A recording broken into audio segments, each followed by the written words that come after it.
Hello and welcome to The Dream Factory, a new podcast here on Back Body Drop. Will be looking primarily at Rev Pro.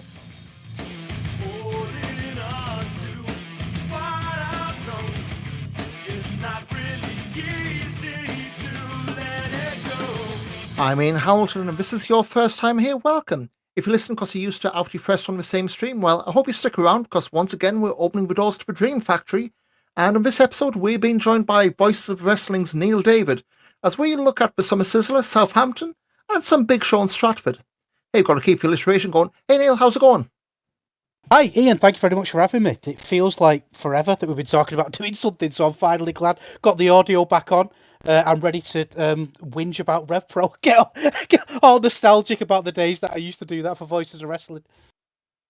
It'll get me cancelled for episode 1's even in the bag, but yeah, if you're back after the warm-up episode we did a few weeks back, thanks for sticking through. I'm not going to go into too much techie stuff. We had some issues with mix that I have. So you live and learn. We've got some new equipment, and so far so good. But I guess before we get into all the Rev Pro shows, if we're more on the point of production, you've watched a lot of live shows, mate. I've watched more than I care to admit. And it feels like lately everyone in BritRes is going live, and not to look a gift horse in the mouth. We're seeing live shows. We don't be ungrateful. It's better than waiting. Was it 5 to 7 working days? Briley used to be harangued over for turnaround. But it feels like a lot of this live stuff, it's there, but it's not quite hitting the mark. And it's one of these, it's so close and aggravatingly so far. Whether it's poor lighting, the crowd audio being non-existent, the commentary. I know we both tweeted about Rev Pro yesterday being so quiet we had to risk blowing our speaks out to hear the damn thing. Yeah, I mean, I get, indie wrestling's not much cash in the game, but it's the kind of thing, especially if you're doing your shows for free, or even worse, if you're not paying to people subscribe to them. It feels like it's the kind of thing where if you're doing it live, you only have one chance to impress, and it feels like a lot of places are, like say, just clipping the target and potentially chasing people away.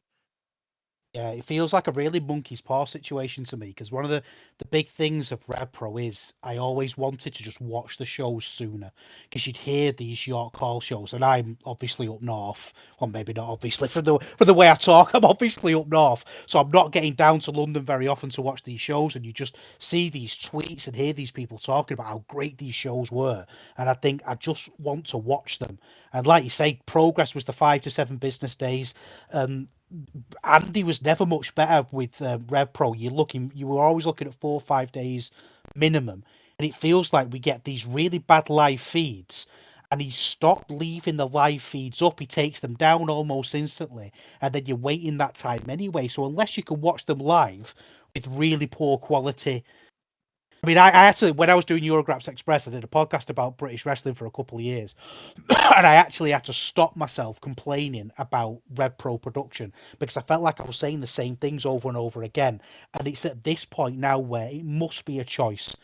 And for me, the big one was Copperbox last year, because I thought if they don't sort it out for that Copperbox show, which had so many more eyes on it, so many people watching that show who didn't watch Rev Pro and were jumping in or going to it live, and it was the first experience of Rev Pro, and if they didn't sort it out for that, they're never going to sort it out. And I'm at the point now with Rev Pro where I genuinely don't think they see it as a problem, and it reflects so badly on them. I think if you're going to do it, you've got to do it properly, because Rev Pro have got everything else. They've got the in-ring, they've got the story, they've got the everything you could imagine. They're running brilliant big shows, doing great houses, doing great business, and you wouldn't believe it if I was. So like, you're almost embarrassed to show it to people, aren't you? You feel like, I remember at the Copperbox last year, I had to kind of explain to people, like, you're going to go in, you're going to watch this company. They're really good, but prepare yourself for this. And I just don't know what it's going to take. Like, what is it going to take for them to realise that if they're going to do this live stuff, they've got to at least. We're talking bare minimums, aren't we? Like you say, we're talking being able to hear things that are going on. So, I mean, I think like the Copperbox, and I know I was New Japan streamed from there, was it last year as well? Last year was Copperbox as well, sorry. Yeah, we've done shows from Copperbox, but I think the issue we've got, I don't want to say it's bad work and blames his tool kind of thing, but I do think a lot of it is because every time there's a big show, you'll get the same thing on on Twitter. It'd be the same people going, "Oh, is it always look this bad?" It's like, well, way they do it is it's deliberately, and I'm using big air quotes here around there, deliberately low quality so they can try to get the stream out, and then however long day or two later we'll have the full quote. And like Summer Sizzler last weekend or weekend before last, I was there live, but I saw plenty of comments on the Voices Discord. Open a match and it's gone. It was like that South Park meme, main event and it's gone. And that to me, I can't really blame Rev Pro for. I've heard from several folks who have done stuff there. The internet in your call, and Andy said it as well, so it's not like insider stuff. The internet in your call is virtually non-existent. So they're running off of if it's the same as when I think when Eve did it before, it's basically running off 5G. So if you've got locker room in the back, checking of the Instagram, posting stuff, that's fighting the same bandwidth. As are idiots like me taking photos and posting them on the Instagram during the show, as are people tweeting and all that. So if you're relying on anything mobile, it's a fool's errand, even trying to do a live streaming. Fantastica Mania earlier this year. I had to miss out through illness, trying to watch it, and I think it was like half of a show half of one show between the two, just not available. Whether it be looping, whatever. Again, it's the all call thing. To a point, I can kind of see why we're trying to get away from there, because if your call it's mostly a leisure centre. So I'm not technical at all. So when they do the boxing, I don't know if you remember. Do you see them videos that were going around a couple of years ago where the riots pretty much? When they did the boxing that they do in the York Hall, like the sport boxing. Yeah, when Sky are broadcasted, yeah. Yeah. I mean, right, there you go. That answers my question then. So Sky are broadcasting, because it just looks like a completely different venue, doesn't it? And I think one of the criticisms that maybe Luddites like me have was, well, if they could do it here, why can't they, like Rev Pro, do it? But the difference in funding between those two organisations is just going to be like vast. And it's interesting you use that phrase of fool's errand, because, like you say, is that I wonder where this comes from, this live thing. Is there an expectation for it to be live? I remember reading in the Observer that they were going to go live going forward, Rev Pro, and being shocked by that. Like, I never expected that to be a thing.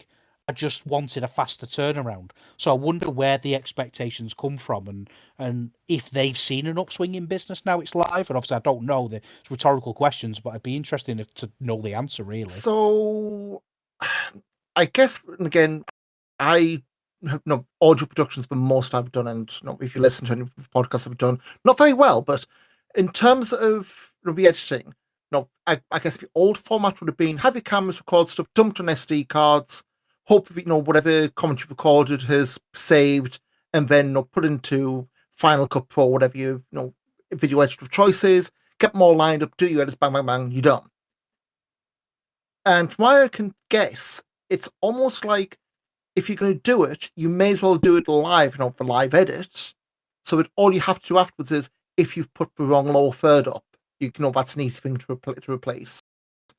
If if the commentary's too low, you drag the audio up, or if I was one of user example, but I'm going to redact names of people who've heard over 229s and will probably know what I'm talking of. If someone makes a comment during a match that may not be politically sound or politically safe, you can edit that out as well, that kind of stuff.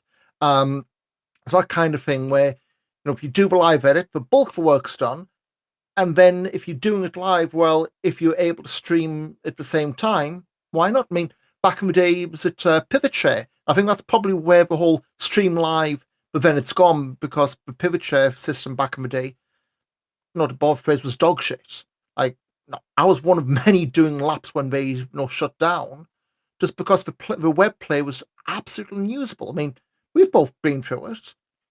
If you missed a spot, there was no way to go back 10 seconds. Like, you had to, for me, it was blow up full screen, grab your mouse, drag around, go, oh, is that right? Click. Oh, crap, it's gone back however many seconds.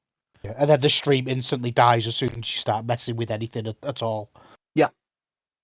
And so, yeah, so for me, it's that whole thing of really you've got to be careful with, with stuff like that. But so, I mean, back in the day, was it IPW was the first ones doing stuff live back on Floor Slam? Remember them? And Peter K all over again.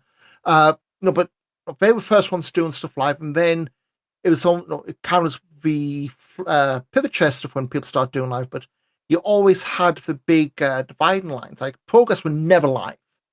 And the way they shot stuff was always stuff on DSLRs. Then they did, John Bradley got all the SD cards, Simpod, blah blah blah blah blah.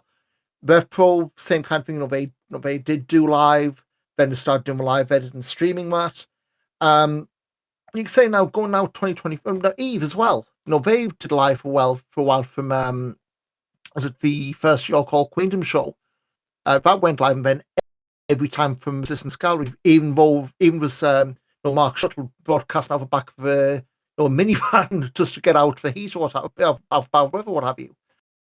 So there have been ways to do live. A lot of it's been expensive, especially with the volume of equipment you need. I mean, now, you're in 20, what we're half through August now, and where we are is a million miles away from where we were when I first started getting back into British wrestling, 8 years back. And even like in the last 6 months, it's like Rev Pro have improved massively. There's none of this like 3-part, like feeds dropping out and having to come back in. It generally seems to have been for the last few months relatively stable. Your call aside, and for the reasons for one other. Yeah, and I suppose it's a bit of a double-edged sword for them, really, because they've now set that expectation that I suppose everybody has to follow. It's not like I said, when you first heard about them going live, you thought, "Oh, that's a bonus." But it's not seen as a bonus anymore. I think it's seen as a bit of like, imagine if Rev Pro said they weren't streaming the Copperbox live. I'd feel cheated. I feel like I'm paying my £8 a month to Rev Pro on demand, and now part of that service is that it's live. So the perception has shifted from it being a bonus to an expectation. Yeah, but that's their own doing. They've made that decision to do that. So now they're just going to have to invest money in it. But do they have the money to do that? And if you invest money in that, you take it away from your bread and butter, which is your live show, your live attendance, and ticket sales. Yeah. So it's a tricky situation for them. It's a limited pop. I mean, we're saying the past 6 months been like in the last few months, last few weeks even. Every Rev Pro show live on their RevProOnDemand.com steps. Every Progress show this year, be it in England or the States, they've been streaming live for free on their website, which for me, I wouldn't be doing every single show live and for free, because you can have people like me going, okay, I'll watch for free, and if I miss it, well, I miss it. It's that whole thing of, are you devaluing your product by giving it away for free? And again, I don't know if their business is like. I know you mentioned about if our Rev Pro numbers doing well. Last week was listening to David Francisco's podcast. He did what's called Ask Me Anything with Michael Oak, who asked him questions. And Michael mentioned the numbers that Rev Pro do live. Didn't put a figure on it for obvious reasons, but it surprised him. So I don't know if it surprised him is double figures or triple figures, but I'm old enough to remember during the pandemic when they did the the Epic Encounter shows and back with the pre-taped stuff from Portsmouth. And I think it's the first few they did on YouTube. And YouTube, if you do a live stream, has the number of people watching count. And those were not great. And granted, there's various reasons, and people were not keen on pandemic wrestling, let alone, that in that time, but there was a lot of people very wary of it. But shame, though, they were great shows. Yeah, and again, not labor points. Like, was it one of the early ones that had James Castle come back doing commentary? I remember, just being so happy seeing him back, and obviously that, sadly ended the way he did with him. Because like one of those, you're not going to get that many people going back, looking back at those pandemic shows, like when Progress did their stuff in Peckham or WXW, their empty arena stuff. But it's a welcome diversion. The fact that we're able to, even though I don't say fake live stream, but try and get people together when we still weren't able to do shows was a blessing. again today, ICW, every show live on Triller. Okay, you can say we've moved away from the old Fight Club taping since now monthly live shows, which, gone by with the asylum they've got in Glasgow is doing maybe 80 to 100 people for a show, which, your miles will vary on how you react to that. So RexW, they've gone onto YouTube a few weeks, about 18 months ago rather. Everything went live since Carrot, and this past month, the English stuff's on Triller TV Plus, so they're doing everything live, all in on that. GWF in Berlin, they've been live for free on YouTube every month and forever, which could be a benefit for us later this month, the Rev Pro shows. Although that's I didn't think about GWF. I would say, and I don't know if you agree with this, they've probably done it better than anyone else in terms of quality and consistency. The total package, yes. Because they, pre-pandemic, they were doing the whole thing of streaming some of it in German. Then the English with Dave Bradshaw doing commentary would be on their paywall. Now it's all in German, free on YouTube. We do the, I call it Twitch, gimmick in a way, the donation goals. And for a spell, they were doing it where, here's our goals, we hit this goal, we'll do this. And we'd always, last match, someone anonymous otherwise would, chip in enough money to hit the goal of, we'll stream our next show, and now it's kind of being given. And so there's one to maybe keep an eye on for the end of the month, and we'll touch on later in the show. There can be very weird times for us, a bit of Friday afternoon wrestling, or Friday lunchtime wrestling, if you take your lunch break that late. Eve, of course, they're on YouTube, first half of free, second half paywalled. Attack did a show, they moved to YouTube. SummerSlam weekend, they did a show, surprise for free on YouTube. Although, be damned if you could see half of it. They did the whole thing where, and I think it was the walkabout in Cardiff, so it's the same issues we've had before. Spotlight in the middle of the ring, you go outside, you can't see shit. Which, it is what it is, but it's the kind of thing when you're seeing that, and, large parts of matches are outside, and you're kind of having to fight to see shadows in the dark. It's free, but then if you try and get people to pay up to see your back catalogue, it's not really something you want to be showing off. But yeah, so again, we were speaking for the show. Everyone's doing stuff live, and it's almost like it's live or die. You look every week, and it's been a point I've belabored. If you're just watching the stuff that's on TV, 3 hours of Raw, 2 hours of NXT, 2 hours of SmackDown, there's WWE covered. If you want to be a sick one, watch main event and level up, be my guest. 2 hours of Dynamite, 2 hours of Collision, now of Rampage, plus whatever Ring of Honor chucks out here. Again, be my guest. 2 hours of TNA, so that's what? 2, 5, 7, 9, 11, 12, 13, say 15 hours a week, and that's just WWE, Ring of Honor, AEW, TNA. That's, even if you... That's a lot of hours that I'm not doing, I have to say. Yeah. If that was a part-time job, you'd lose your universal credit. That's a mental amount of hours to be watching. And if you're the kind of person who goes, right, I'm not going to watch it live, I'll play it my weekend. Well, you're doing nothing else in your weekends, unless you are... I think if you've got 15 hours to spend, because I would probably say I watch about 15 hours a week. But if you're watching it on WWE and even AEW at this point in TNA, there's so much pulling you in so many different directions. You've kind of got to spend those 15 hours much more wisely than you ever had to. And having all this live stuff thrown in at the same time, it kind of compounds that problem a little bit, I think. Yeah. Well, heck, if you look at other services, we mentioned Triller earlier. They've got GCW. They seem to run every bloody weekend. And all the other stuff they have. I mean, heck, let's do it now. Fight.tv, that'll redirect. This past weekend, they had, let's see the recent replays. Why is their website so awful to... So, obviously, that's a separate service. We had something called Primo's Pro Wrestling. We had 2 GCW shows. They had Fighting Spirit, Future Stars Wrestling and House of Glory. They had the AAA show, which if you caught the pre-show, you were able to see the whole thing for free. Epic Pro Wrestling. That Then was fantastic. I was laughing so much when I heard that. it's a It's very just AAA thing, isn't it? yeah, every time Triple Mania comes around, you just think how are they going to mess this up? And to literally mess it up at the first hurdle in such a business destroying, financially affecting way was just chef's kiss. I loved it. Then you're Could going watch back, it. you've got other stuff like Bangers On out of Belgium. They had delayed shop. So that's the kind of thing like on a normal weekend, you look at maybe 2 or 3 GCW shows. Then you go IWTV, you've got that Beyond do their Wrestling Open every week. And you've got probably at least 2 or 3 of the live streams. Like there's way too much to catch live. And that's just on Fight, that's just on the promotions networks.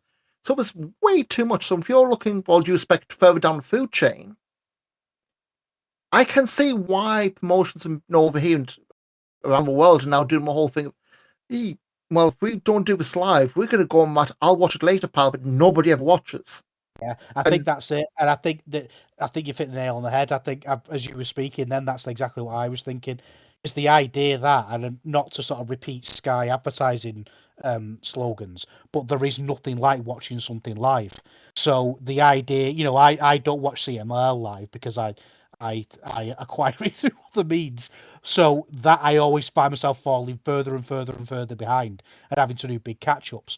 So there's almost like that need, if you want to make your product seem valuable, you make your product seem unmissable, you've got to get that live stream going. And again, there's that double-edged sword of not really being in a financial position to put on an effective live show, but feeling like you need to at the same time. Tricky for them. Yeah, and if you even do that thing, well, we're not going to be live every week. Well, now you gig, you signposting. Well, that show's not important, and that's the worst thing you can do, even from a ticket selling perspective. Because if you tell your ticket buying public that show's not live, it's not important, well, why should I pay money to go and see that show? So it's that whole thing of streaming and the internet in general has dragged everyone kicking, screaming, for one better word, into, dare I say, almost been like a copy of WWE or the big boys. I mean, we were talking about when IPW first did it on Flow Slam. It was a bit of a test, but now, that proverbial barrier to entry has never been lower. I mean, yeah, if you want quality, you've got to have top-notch cameras, whether it be wirelessly beamed to whatever mixer desk or better off wires. Like I was watching, I was the Scenic City Invitational on IWTV last month. It was a show which had Dan McCarthy's retirement match on, and that whole show was one hard cam, and all the ringside cameras were iPhones. And I've seen other shows from Action Wrestling which have been primarily shot on iPhone live. So it's that kind of thing. I mean, heck, we could do it. If we've both got Twitter accounts, got Instagram accounts. You can create a YouTube account and go live if you've got enough followers. I can grab my phone, go out and stream whatever. Now, yeah, production values aren't going to be great, but like I say, that's the barrier to entry. Anyone can, everyone's got a smartphone, got a decent camera. If you've got decent internet or 3, 4, 5G, whatever you want to get in your area, you can, if you want, go down to backyard. I'm surprised that's not exploded. Given how not prevalent iPhones and 5G and all that is. Definitely stream for live. It's probably seen I completely miss out on. But yeah, if anyone can do it, that's the problem, and then that's just yet more content. But like I say, if you're still doing, say we've got all the different bells and whistles, all the different toys you've got, but at the end of the day, if your output is still the same as it was 8 years ago, but just it's live and it's streaming, then that's a question of do you need to revisit what you do? Like, is it worth being live? Never mind free. Is it worth being live if people consistently are going, I can't watch this, be it for the sound, be it for picture quality, be it for the big uncontrollable one with buffering. I mean, let's face it, it's the indies. People are not expecting WWE levels of polish, but we're not even expecting TNA levels of polish here. But at the same point, if you're going to be doing multi-camera shoots, live edits, live commentary and all that, and something misses consistently, people keep giving you shots. spots, but eventually they're going to put their wallets away and walk. And right now, I mean, everyone's hard up.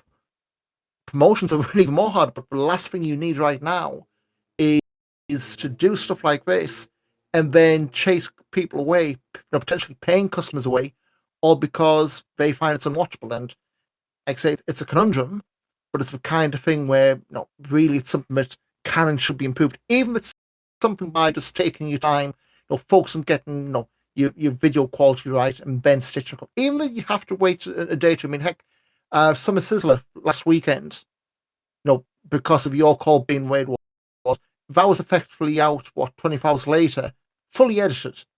And granted, that's probably Herculean effort by Andy or whoever it is who does the post editing. But if that's something you can do within 24 hours, maybe you do that. And even if you do that, maybe that's another bonus to actually go and see the show live. It's almost like Schrodinger's cat.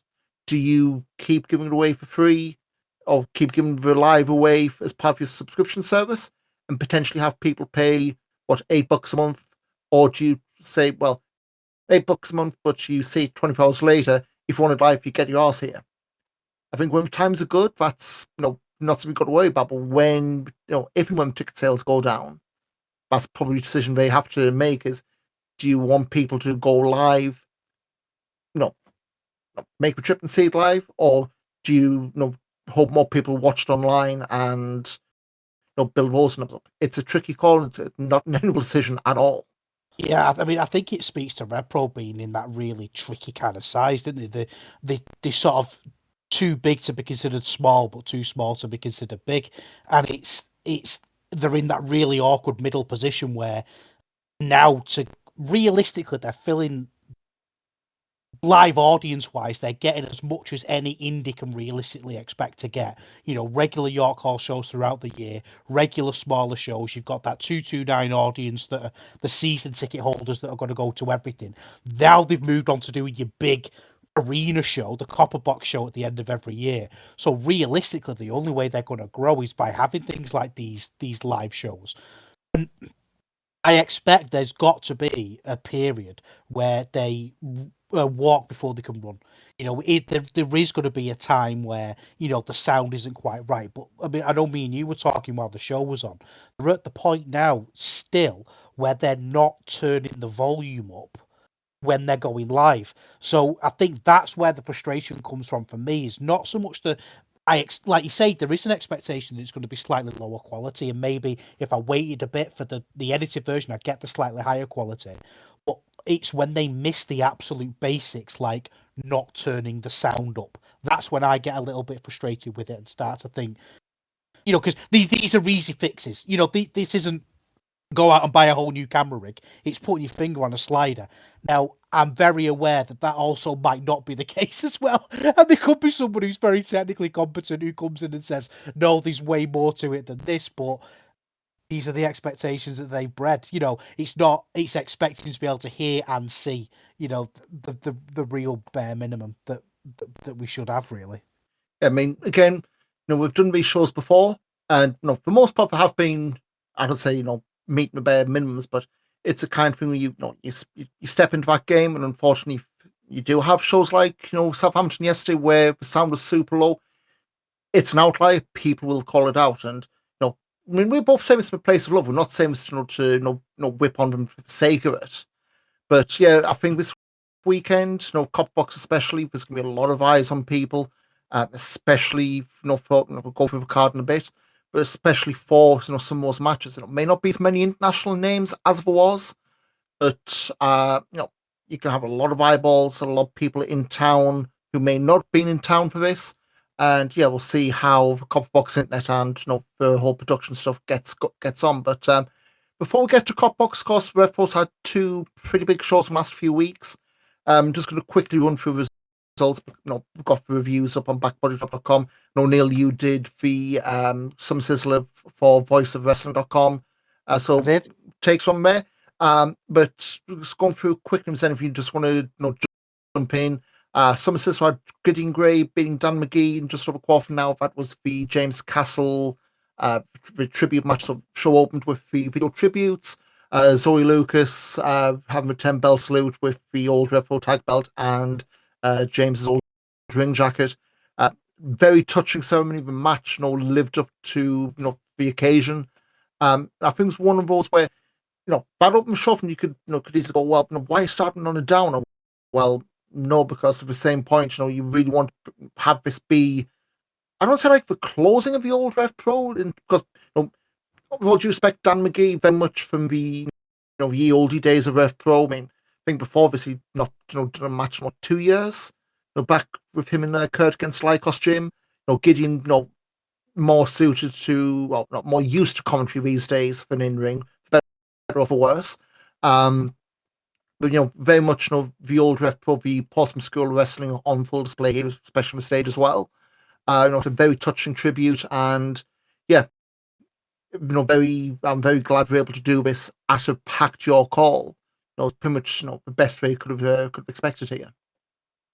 I mean, it's such a hard thing to talk about because obviously we don't know these people personally, and it's like I think everybody pretty much knows grief at some point, but it's that need for catharsis sometimes in that moment. And I put in my review for Voices of Wrestling that I hope they got the catharsis from this match, and I hope it could be the start of a very, very long and difficult healing process for them. But yeah, it was a difficult watch, but I think an important thing for them to do, and I'm glad they got to do it. Yeah, like say on the big stage. Leon Slater qualifying for the Cruiserweight Championship Scramble, beating Jack Cartwheel. Absolutely not struck this. Joe Lance on the flagship. Loved this. It was part of the show. I was wondering if we're both watching the same cards. But again, your mileage will vary. For me, it absolutely did. Jack Cartwheel's one of those who, the character's fair, but I don't say Rev Pro is like evolving IR serious wrestling promotion. To me, it really didn't fit in with what Rev Pro typically is. And again, when you like one note thing like Mr. Cartwheel, it's a kind of thing where the crowd has to be fully in on it. And I felt like maybe halfway through the crowd kind of got, yeah, we've seen the Cartwheel now, and especially when it's the whole winner goes to Copperbox, is one of those matches where people really didn't buy anything other than Leon Slater win. The match with Copperbox ramifications was the tag team number one contendership 4-way match under Lucha rules, with Sunshine Machine disbanding if they lose. That was an absolute mouthful, and Francesca did well to get that out in one take. Sunshine Machine beating Greedy Souls, Youngblood, and Francisco and Santos to get through to face the grizzled young veterans of Copperbox next week. It was the only way really could have gone. You're not gonna.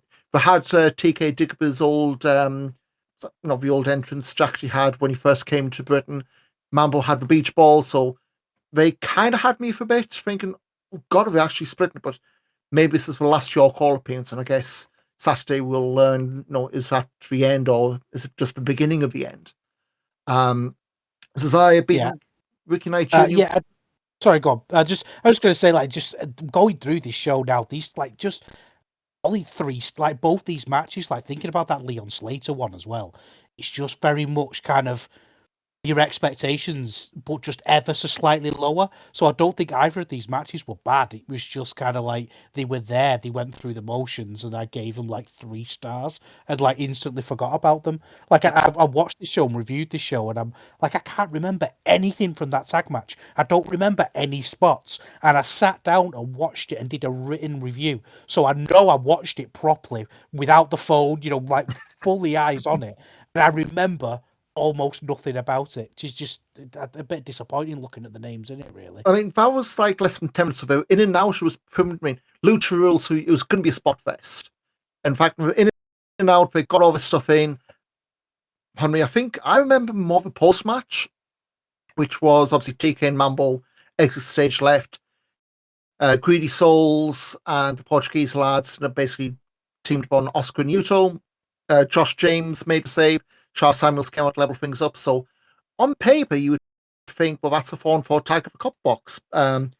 As we sit down and hit record here, that hasn't been announced, and Southampton stuff will maybe throw a bit of diversion in. But yeah, that post-match almost was longer than the match itself. Cesaro beating Ricky Knight Jr. by ref stoppage. This one, yeah, this was going fine, but then Cesare, I think I put in my review, was going to Brock Lesnar to shooting star press, KO'd himself and Ricky Knight Jr. to force ref stoppage. It was live was one of those time stand stills moments, the whole, brings ref half, 1, 2, and you could see it's like, Ricky, kick out. He didn't then, minutes felt like seconds felt like minutes felt like hours. Ricky was helped to the back end again. Southampton. This led to something, whether that's the plan or not, we'll see. But we're doing the rubber match and the 1-for-1. And bearing in mind that Ricky hadn't been beaten in a singles match since high stakes, I wouldn't be surprised if that wasn't a planned finish. But at the same time, now these guys had a Copperbox match coming out of this, so I don't know if the plans changed. But if it hadn't, it's a hell way of making lemonade when life gave you lemons. But and I think we can say it now because we know that Ricky Knight Jr. is okay and he's going to be wrestling again. The match was kind of going nowhere anyway. It wasn't like we had this classic rob from us. It was, again, typical of the rest of the show, just very much a 3-star special. And one thing I'll say is, I saw the match in Stevens as well, so I've seen all 3 of these my eyes by the weekend. I hope they find that up again because they're both too good to not have that up again. But the Stevens match and so far the all one felt very much like Cesare plugging into a Ricky Knight match rather than I don't know how Ricky RKJ plugged into Cesare match would be, but it did very much feel like Cesare being the other guy in a Ricky Knight Jr. match. So we'll see if they can switch things up at the Copperbox. Up next, we had the Undisputed British Women's title, Danny Luna retaining over Nina Samuels. This one was pretty much for Cutthroat Collectors, and he kept saying for Cutthroat Society. I really prefer that name, if I'm being honest. Interfering with Will, and Danny Luna escaping the win. The one spot I did like in this, because it's very much we're going down the road, the heels interfering and then the referee throwing them out. I did like at the end them not leaving and coming back, because then we found just how bloody toothless referees are. It's like, I've thrown you out, but you're back here. Now, what are you going to do about it? Clearly nothing. Which I don't know if that's another glaring hole in Rev Pro's refereeing standards, but yeah, just to me, I just found that a bit funny how you do the big you're out of here, and then we just come back seconds later. But post-match, this match is, sometimes you come across a match and you feel like it's been booked specifically to wind you up. Just as soon as all 4 of them got on the apron, I just thought, I know exactly what you're giving us here, and I hate it. Danny Luna can just have a good match with pretty much anybody. Danny Luna could have just had a good match with anyone that came to the ring at any point during this match. Yep. And the fact that they're getting mired in this bollocks is winding me up a bit, which I think I'll rant about that more later when we do the preview. But this is a perfect example of what I don't like in wrestling, really. So post-match, Danny Luna went stage left, Cutthroat Collective. We've had our chance, but nobody's accepted it. And then, because we got the 5-on-5 women's tag match challenge, so then you had, was it Rio, Kanji, Debbie Keitel come through the crowd, jump the rail, good job security, letting fans hop the rail like kid. And then, Nightshade returning after she'd been put through table in Stevenage. She put Alex Windsor through table, so that's 5-on-4. And at the time, we didn't have replacement point for Danny Luna for the Copperbox announced. So I was thinking, well, is Danny Luna going to be facing Alex Windsor, or how are we doing this? But as it stands, again, as we hit record, it's 5-on-5, but with a mystery partner. We'll touch on that when we do the preview. Donovan Dijak beating Robbie X. This one was about 11 minutes. I'm going to be kind here. Robbie X's win-loss record in Rev Pro is absolutely not the kind of record that a guy who keeps calling himself the best cruiserweight in the world should have. Like, I think I looked it up on Cage Match. It's not even like 50-50 at this point. I get branding. I get you want to mark yourself as something. But mark yourself as that, and yes, you can argue it's not against cruiserweights. But when you've lost way more than you've won this calendar year, that something needs to change. And I saw he's having the time of his life in Mexico right now, punching Neon in the balls this past weekend, which maybe that's where he goes. But yeah, Robbie X, that losing streak in Rev Pro just keeps stretching on, and something's got to change with him. I think the issue is he's made himself pushable, because I was always a big advocate of someone like Robbie X being the import guy. So like it's basically exactly like they've used him here. So someone like Donovan Dijak comes in, who frankly didn't bring his working boots to this match, so it was never going to be a great match anyway. But he's someone who's going to bounce around, who's going to do great. He can do amazing, impressive things. He can lose, and it doesn't. I don't think it really takes anything away from him until recently, in the past 12 months or so, where he's shown he can be so much more. And when you're beating him like a drum, it doesn't feel like the best use of Robbie X anymore. The best use of him, 18 months ago, 2 years ago, would have been to just do exactly what they're doing now. But he's got something tangible about him now, and pushable, and something you could do something with him. And I think that's a problem that we're seeing a lot on this show. Like I said about with the women, you could do something with all those people, but they're doing basic things. You could do something with Robbie X, and they're choosing not to. And I think it's a lack sometimes of Andy's willingness to just pick up that bloody pencil and book something. And Robbie X is a great example of that, I think. I can understand if Robbie, I mean, we don't know how long the Mexico tour is, set in stone. So I kind of get, the old school ideology of you beat the guy on his way out. But at the same point, from the Rev Pro crowd, how many people who go to the 229 how many people Copperbox this weekend will have seen Robbie X getting those wins in Mexico outside of, maybe GIFs or videos that Robbie's posting? It's like you can say, yeah, went to Mexico, came back, I won, I pinned, heck, he pinned Neon, reigning cruiserweight champion, so you could argue that's him, getting boosted up to the title division. But again, outside of Robbie X pinned Neon, how many people will have been aware of outside of those snippets? And yeah, for me, they can absolutely do that, but just based on the very recent Rev Pro record, then there's some work needs to be done to not to avoid it being he got the win, title shot, boom. It does look as well like Robbie X is being very different. I've not seen the matches yet. I don't think anybody has, have they? I've not seen them anywhere. The Friday one was on. I've not seen it, but I know the Friday one usually does stream live on that. It's like the $30 Champions Oh channel yeah, YouTube. yeah. I usually wait and get it another way. But he's isn't he just like playing a bit of a heel? He's not really being the Robbie X, the pure blue eye that he is in Rev Pro. It's not, so it's almost the same character. I mean, how big he's like putting them over. And that should tell you all you need to know. Yeah, true. Yeah. It's like like in a different canon almost. Like you say, they're going to take the fact, we beat Neon as a positive, which they absolutely should do, but it's not like this going away to CMLL needed this weird connection or this write-off. It's existed in two different places. So, I mean, obviously, he's not going to beat Donovan Dijak, is he? And I don't think Dijak would have signed up for that. But I don't think it needed Robbie X in that spot necessarily. So, yeah, I think it's a booking problem, I think. And of course, after the match, we had a video interruption from Gabe Kidd. We're getting Gabe Kidd against Donovan Dijak at the Copperbox this weekend. And then Donovan Dijak ran back a bit of a spiteful interview, which, yeah, I really don't want to make this, tribalism or anything like that, but I really don't understand. Like, he's replying to Gabe Kidd's digs, I get that. But, first big show on the Indies, okay, he did Coventry and Eastern Houston in the States. But first, your call show back in however long. And it's like, oh, no.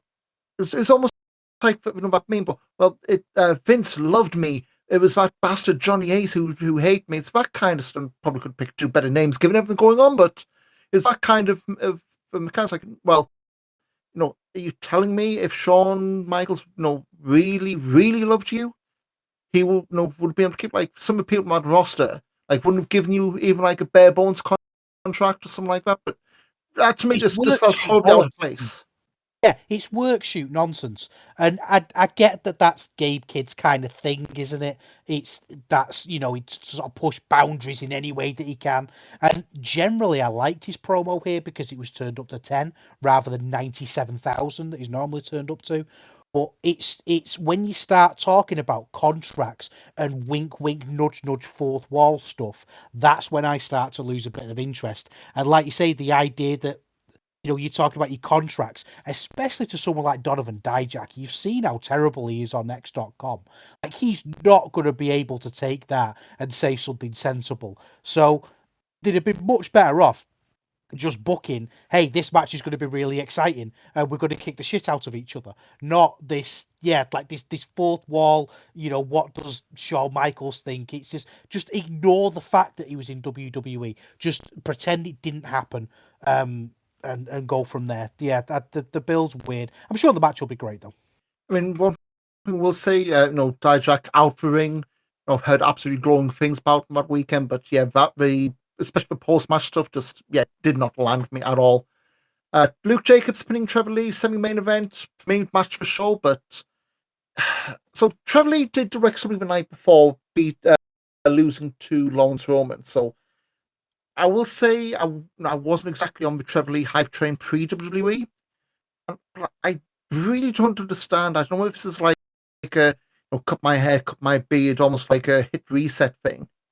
But he looked like a shadow of what he was even in NXT, back with the Cameron Grimes character. And it's like in the ring it was fine, but again it just felt very much like ex-WWE guy, almost like trying to find his feet. And I know there's been others kind of suggest, is he treading water and see is he going to get a contract stuff? But at the same point, I've seen he's been there, he's done that. Okay, maybe not the main roster, but it's that kind of thing. If you've had that run and didn't quite make it, are you going back to the Indies just to take a spot and get these kind of matches? Because to me, this could have been an absolute showstopper. This could have been troubling people's match of the year ballots, but for whatever reason, it just didn't. I don't know whether it was something as simple as York was hot as balls that day, or whether it was just the two just didn't click. No, I think they hit the nail on the head on the flagship review. Trevor Lee just didn't bring his working boots, so I think when you lose your contract, you got to go one or two ways, aren't you? You're either going to get that dog in you and you're going to fight and fight and fight to get noticed, or it's going to really knock you for six. And that's the impression I got from Trevor Lee in retrospect as well, is that I just thought he maybe saw the position as beneath him, but I don't know if he does. I think that's probably being a bit unfair to him. I think there's probably an element of him really struggling with the position that he's in, because he's, what is he, mid-30s, something like that? He's probably around my age, and it feels like, if I think of like my age, I'm kind of settling down now. Everyone seems younger than me who are doing exciting things, and I found my lane and I found my niche. And if he feels like he's maybe made the wrong decision by going to WWE, maybe he could have waited. He's probably going through maybe a little bit of, I don't know, inner soul searching. But he's still got time. I mean, I'm sort of the same as you. Trevor Lee never really, in TNA or anywhere else, he never really spoke to me in particular. So if he goes away, I'm not going to be heartbroken. But yeah, it's a difficult wrestling world he's come back into. Very difficult and very different as well. I mean, it's a far cry from back when the early pandemic cuts were being made. Like, I felt for myself, all these names coming back in the scene, it'll boost the indies. Well, you haven't really seen that. And the fact that AEW now isn't well out, long past the days where AEW are in a position to snap up everyone they want coming out of this. You're getting more and more names being released, and they're just then, granted, a lot of the releases are guys who have only known the WWE system and maybe don't even know who to speak to get indie bookings. But I think it's very telling getting a lot of I'm just trying to think, who is the last name to leave WWE and really make a splash on the indies? Like, anyone since Cardona? No. And that was a good few years back.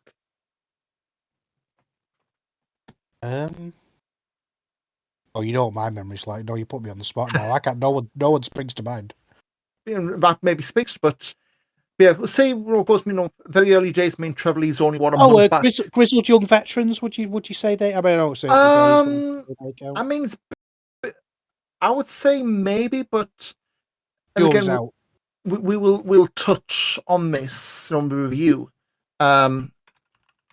We'll touch on this. It's a kind of thing where, because they're still doing tag stuff, like their bookings, but no, I think came out over weekend from Fightful. They had an offer from AW. The finances were not what they wanted, so they're still out there. Maybe it's that kind of thing. Then we move on to the main event, which I would say is divisive, but I don't think it was. MJF pinning Michael Oku. I'll come out straight and say this. I've said this to a few people. I felt this match was sabotage. Like, and this isn't a one-to-one analogy, but follow me here. If this was Ethan Page, NXT champion, in the same spot as MJF, would you have had exactly the same reaction there? Oh, we've got big star from America there coming over here soon. To me, you've had a secondary champion from a big American company pin your British heavyweight champion 2 weeks before the big title match he's got, and you can say, well, Foot was on Dynamite, great.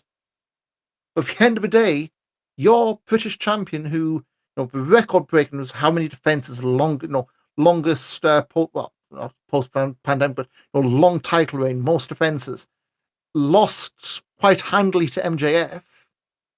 It's like, to me, this match, and we'll talk about this, for the Southampton stuff. The match itself was fine, just absolute the wrong time and place to do it. I think what it's done is really tipped the hand that Oku is going to lose. I think I don't know why. I sort of feel for Andy in a way, because he's been in a really tricky position. The MJF, I don't know if you read, there was an interview on Voices of Wrestling where someone actually interviewed Andy, and it was the story that they're putting out there is that MJF asked for this match. He wanted to come, but he wanted to wrestle Oku. And you're not big enough to kind of be able to say no to that kind of thing. I don't think that's just money and eyeballs. That's just dollar signs lighting up for a promotion like Rev Pro. But I think they can get away with it. I think if any wrestler can play it off, it's Michael Oku. And it's weird to me that they haven't gone down this road. But to me, Oku's strength has always been, yes, he's very, very melodramatic, and you have these big Oku moments, but also when he's booked well, he can take little moments of reality and mold them into an interesting story. So for me, what the story should be is, you've got this big, I'm sorry, I'm not going to fantasy book, I'll keep this to 3 sentences. You've got this big brute in Luke Jacobs storming towards you. You've just lost in a match a couple of weeks before, and his confidence is completely knocked, and Amira's having to sort of build him up and get him ready and get him in the right frame of mind to go into Copperbox and have the biggest fight of his life when his confidence is on the floor and he's convinced he's going to lose. There's ways they could do this, and there's ways they could have booked it, but I feel like I'm going through a maze. It's not that direct, nice little simple booking that you want. The match was fine in isolation. I thought it was a decent enough match. But because you've got that Copperbox show looming, you can't analyze it in isolation. It doesn't ever exist in isolation. I think I'm always on my back foot because I don't know what you think, but I hate MJF's heel work. I think it stinks. I think this idea that he's a good heel is, I find this a lot with modern pro wrestling crowds, is that we're a lot more aware of when we should boo and when we should cheer. And people just boo MJF because he's playing a heel and we play along with it. But actually, when you break down what he's doing is the cheapest of cheap heat imaginable.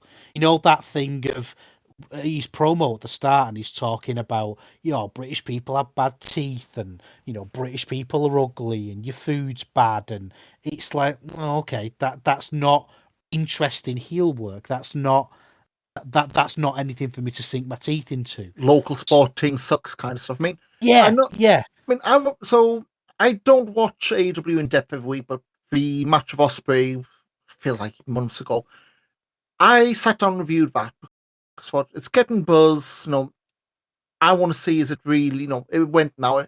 Can they do it? And the one thing that leapt out the page for me for off screen about MJF, how much of it felt rote. Like there was bits in the match, like when he was like playing to the crowd, you could see it was almost like the cogs were turning in his mind, and you saw that. You saw that. Who do you all call like he's doing the whole. Oh, you have rotten teeth. You're too poor to afford air conditioning. Well, he's got a spare.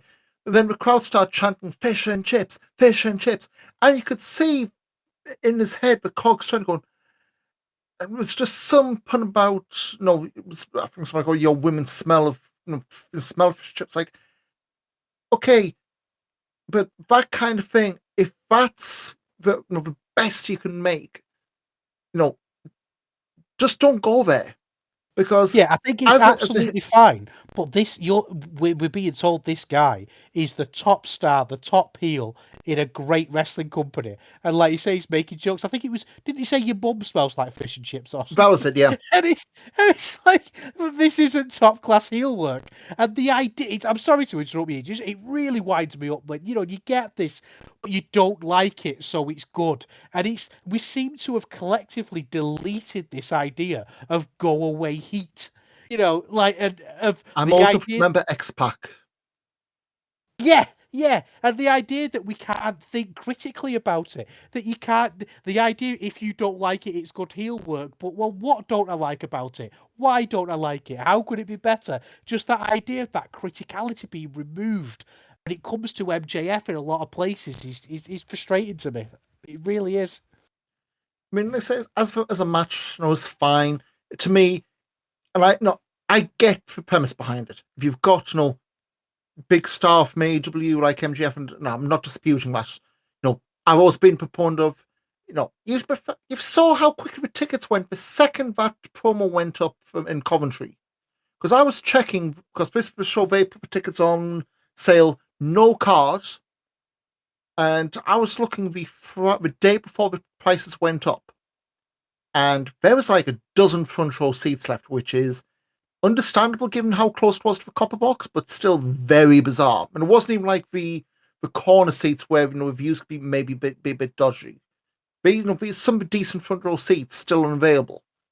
MJF promo goes out of Coventry Sunday night, virtually gone. Like balcony gone. I think by bell time is like 12 tickets left. So effectively a sellout.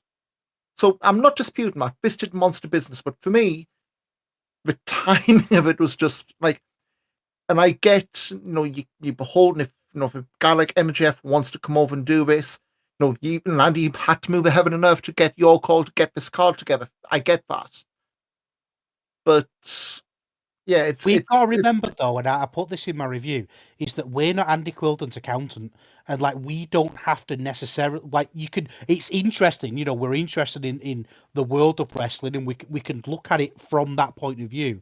But it's also a very valid point of view to say the match sucked, his promo sucked, and from a storyline point of view, it doesn't do anybody any favors and just gives people more hurdles to look over.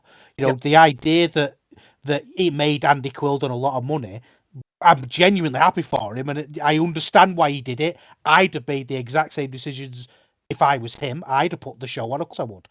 But I'm not him. I don't have his bank balance, and creatively and artistically, I thought it was a rubbish match with rubbish promos. So moving on, we'll quickly go through Southampton from last night. This was a show where you needed really good amplifier to hear stuff, but we've already been done that. And I just realised I've made a hell of a ricket here. David Francisco pinned Chuck Mambo in the opener. I think this one just went a touch too long. I think for me it was a bit the end where Mambo did a backslide and Ref Harvin not having a good month so far. I don't know whether they've got a kick out, whether that's meant to finish, but they kept going. But Very confusing finish as well, because I don't know why they're doing screwy finishes and pinning the guy who's about to go on and have a title match by people who aren't even involved in the title match. Like, it just seems a bit like, why are they pinning Chuck Mambo now? Was this match absolutely essential to have at this moment? I think this is one of the rare occasions when, as much as it would be a different style of bad, that maybe even a DQ finish would have been better. It just seemed really bizarre to me to pin Chuck Mambo. So I kind of get where we're going here, because the whole, and again, this is the whole we've been laying nuggets in the storyline. Throughout, they've been playing up Mambo as kind of being the weak link. And this isn't, Gideon doing the whole, Chuck Mambo, the stronger half, TK Coop, the stronger half. They've kind of been playing Mambo as being the guy who's not quite had his head in it. It was TK who laid the challenge down. But Mambo's always been the one who, when things have been going a bit pear-shaped, it's usually been, there's no spotlight's been on him. So I don't know. I like that. I didn't even think of that. No, it's a good decision. I'm changing my mind. So yeah, I like that. Again, this has been a constant whinge of mine for Rev Pro lately. Match could have done a few minutes being shaved off, but it did the job. And hey, at least it's better than having Sunshine Machine against the Portuguese lads, because let's be fair, we had a result, an upset, if you want to call it that. Well, I'm pretty sure David Francisco would call it not an upset. I mean, by the way, Southampton, what the hell are you doing? Like, I know you're tasting some things very great, but how the hell is David Francisco over like that in Southampton? I mean, I like David Francisco a lot. I love Purpose Wrestling.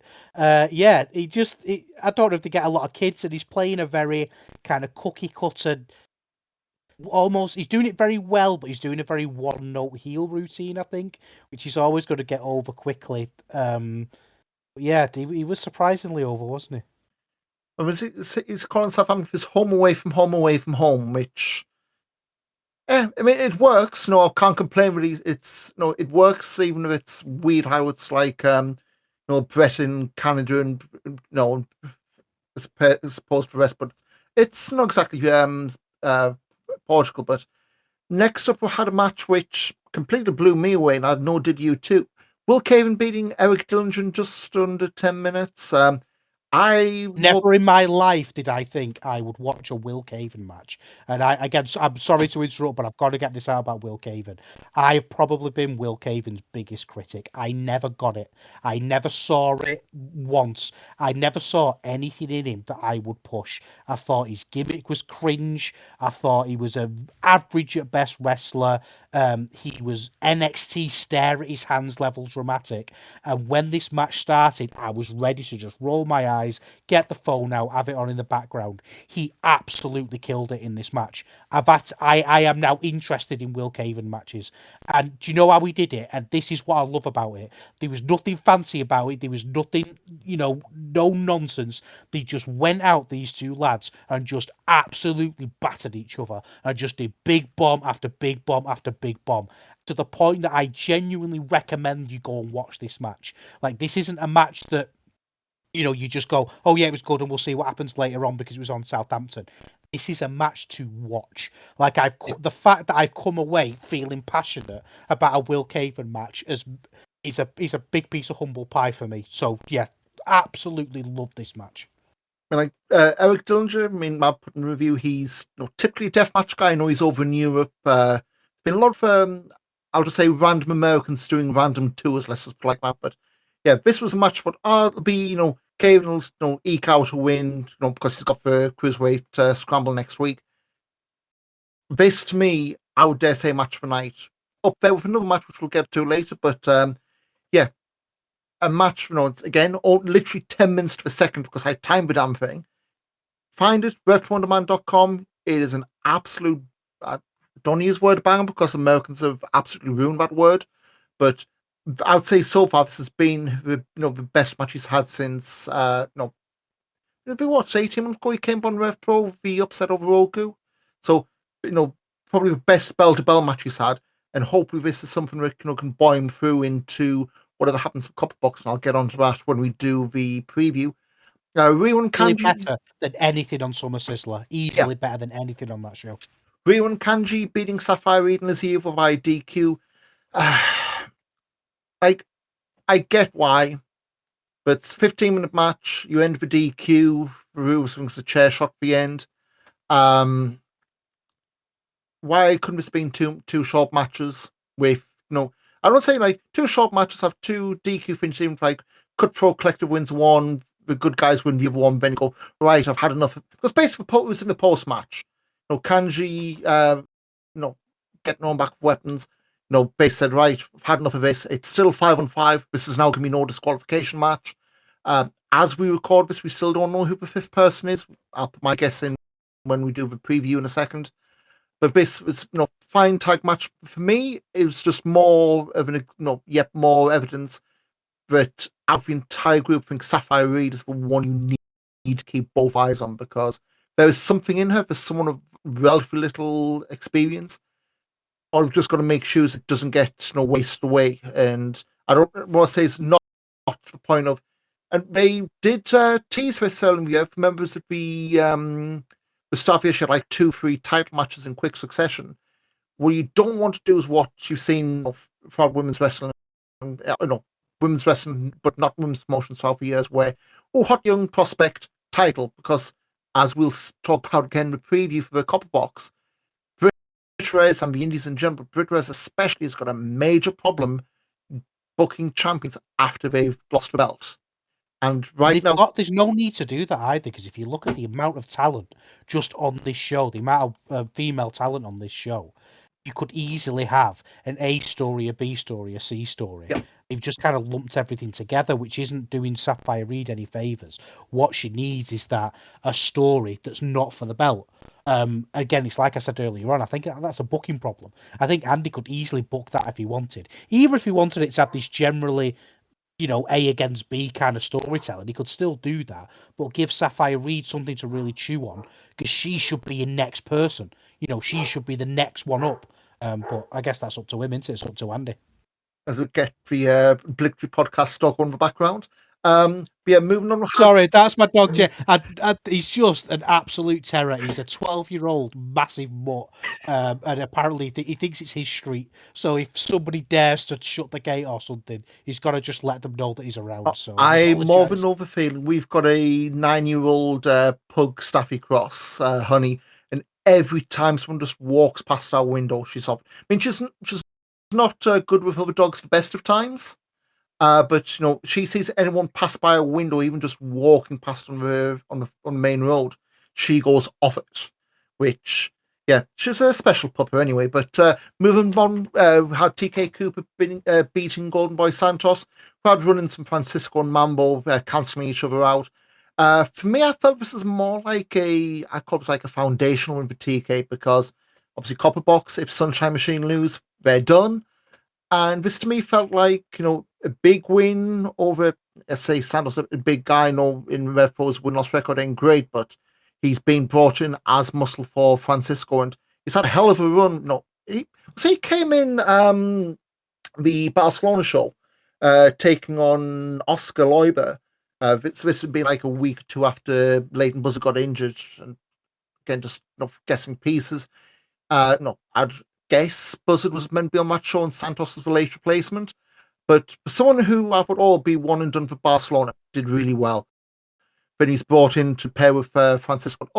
After Stevenage, now the young blood's back. Well, we done. Still being kept around. And yeah, we can point to win-loss record not being great, but I am thrilled at a guy who I've seen in WXW come up, had a real tough go over during COVID, point where he had to leave Germany and go back to Portugal. The fact that he's doing well in OTT, for those who speak of our company these days. The fact that he's getting a run, it's been more than just the replacement guy. And more than held his own here. TK beating him. It's probably going to set up the stuff down the line. But I think opposite fortunes for Sunshine Machine. Maybe tipping the hat for what's coming late in the year. Yeah, no real thoughts from me on this one. Yeah, I agree generally. I think he did really well. I think it'd be really interesting to see what TK Cooper does next, but I think we'll talk about that more on the preview for the Copperbox. Greedy Souls beating Joshua James and Shaw Samuels. For this one was fine, but again, the issue you had, they haven't announced anything between these teams for Copperbox, and the story, at least on social media coming out, is the Greedy Souls seem to be acting like, we've cost you your Copperbox spot, but you're also not in the Copperbox 2 years in a row. So I don't know. It feels like there's bits here which will probably be fleshed out. No, now look, I'll be posting this Tuesday night and they'll have announced a big tag match there. But it was fine. But again, match without any kind of stakes, and unfortunately, the Southampton crowd didn't really get the teeth into it. Unlike the next one, JJ Gale over Jay Joshua, this was up there, that Kevin Dillinger match. Like, I've seen Jay Joshua a couple of times, and I'll be honest, I've not been sold. This one, I get that they brought him in to be like a Welsh Ishii. Fucking hell, he played that up big time. Like, really laid it into Gale, threw him around like he was nothing. And yeah, it was that one hit kill at the end for Gale. But Jay Joshua, this and the Ricky Knight Jr. match a couple of weeks back, keep him on this roster because he has got something. Yeah, he's great. This felt like a dress rehearsal, though, didn't it? Like, it felt like they were practicing, how to sell for Ishii. And then main event, one we kind of went over, released my review. Michael Okun's eye submitting Ethan Allen and Luke Jacobs. I've seen Rev Pro retweet people acting like this is the best match they've ever seen. Like the MJF Oku match.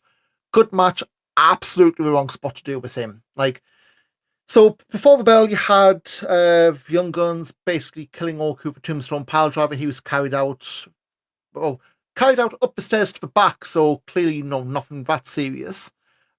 Just me being snarky, knowing how wrestling does fake versus real head and neck injuries. I've watched too much of this. Match goes, it's Cesaro against Young Guns, handicap match, first 5 minutes. Oku comes back out through the curtain, and then it's almost like Super Cena for a point.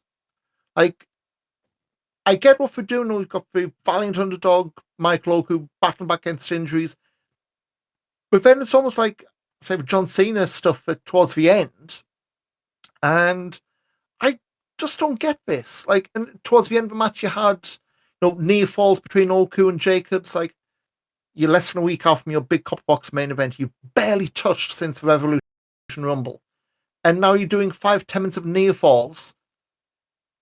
What am I missing here? Like, and there's no 229. It hit all the beats of a good match, did it? Like, in isolation. But as soon as you take that step back, like you said, and you look at a bigger picture, it just kind of falls apart a little bit. Like, I think Oku, I completely agree with you about the Super Oku thing. It felt like the old Oku would pick the spots to have the big dramatic moments. Whereas now they feel like too often and too much. And I think that idea of him, because we've watched enough wrestling, and Rev Pro fans are smart enough that as soon as you see him walking back, did you have any doubt in your mind that he wasn't going to come back in later on? Like, it was always going to happen. Maybe it was a kick out too far as well. I mean, generally, if you just look at it in the moment, I think maybe that's what it is, that you're looking at it from like a bigger picture and people are looking at it very focused. To call it a great match, though, I think if you want to put a star on it, I was probably like 3.5, 3.25, Same. maybe in that range. Yeah, nothing like spectacular. It was just a fun, outy kind of spot fest that had some questionable booking choices. I mean, why do you think they chose to pin Ethan Allen a week before his first major match at the Copperbox? Why would you pin him? I don't get it. I just don't understand. So they didn't pin him, did they? He tapped. Yeah. So for me, I don't. So again, going behind the curtains. So obviously, we didn't bring this up in the Summer Sizzler. So prior to Trevor Lee, Luke Jacobs match, Ethan and Connor Mills had a big pull apart brawl. Pull apart, go back, come out, brawl, come back. Third time out, Mills did a dive off the ramp and rolled his ankle on the landing. So I don't know whether, again, I don't know. It wouldn't surprise me if this match was meant to originally be, can they coexist, which its own kind of worms, Oku and Mills against Young Guns, and that'd be like a non-finish, schmoz, have everyone fight on Copperbox. That I almost would have preferred, because this match, no finish would have suited. Like, there's no way on this universe, Oku and Jacobs were going to get a win over each other. So that means it's Zazai and Allen. Do you have Zazai lose going into Ricky Knight Jr.? Well, okay, I know Zazai's had losses, not that many. Or do you beat Ethan Allen before his big match? And I guess it's probably the least worst option. But to me, it's just the whole thing, the whole package to me didn't work. And it was the same. They didn't have a 229 show this month. That was never planned. Summer Sizzler kind of filled the spot I would have had. To me, this would have been a good if you hadn't had the MJF match. That would have been a solid 229 main event, and then do something in Southampton rather than this be the go home. Because I mean, don't get me wrong, this absolutely hasn't got me going. Oh, stuff this! I'm not going this on Saturday. But it's a kind of thing that's like it's a match that absolutely should have happened, just not in the show, and definitely not the main event. Just in terms of the finish. And one thing I will say in terms of post match, Oku did the whole. I'm not 100% well. You were convulsing like Bryan Danielson after taking a tombstone when you won a match half an hour later. So, unless Luke Jacobs runs over you for steamroller before the opening bell, that's probably that's the kind of things like you can say, oh, I'm not 100%. Well, you've got a week. So unless you get absolutely brutalized, and that's the kind of thing if you're looking outside of the individual the individual bubble of a card, that's the thing where it's like it didn't add up for me. But it reminds me in a way of I used to say on Eurograps Express, like sometimes when Rev Pro book heels, there's almost like a playbook that they feel like they've got to play from. So like heels do this, and this felt like a lot of different beats of stories. And it's reminding me because of what you just said, like there's lots of different beats of stories, like people taking beatdowns and Oku coming back, and all these different things, but it's not cohesive. And I think that's why it's maybe so confusing to us, because I don't understand what they say, don't they, like the best films when you like I've got a bit of a background in writing, and when you try to write something, you the best ideas you can sum up in a sentence. And surely, like I said earlier on, it should just be Jacob's the absolute brute running forward for the title. Oku should be absolutely terrified of him, and that's your story in a nutshell, your distilled story. But this tag match has kind of complicated it because they've tried to have an epic match and tell 15 other stories at the same time.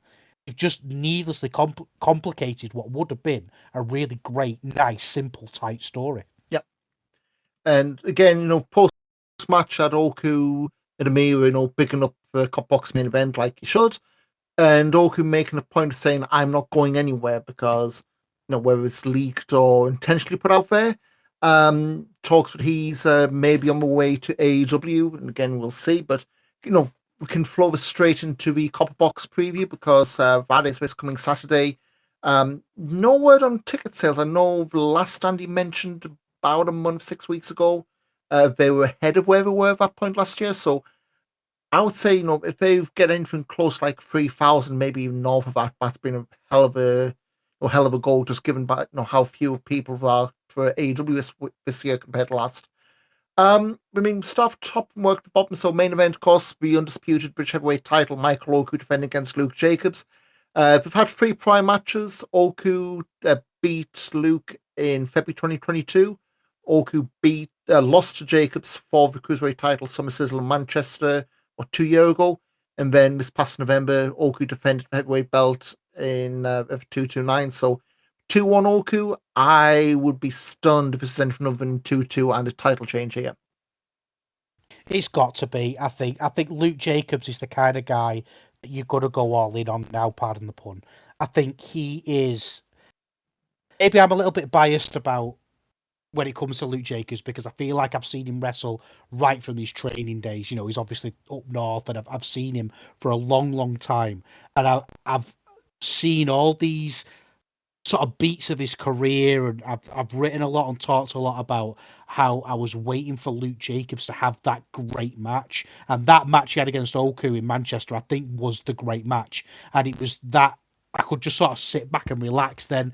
And obviously the match against Ishii was like a world-class match. It's probably one of the best matches I've ever seen live and been in the building for. It was absolutely stellar.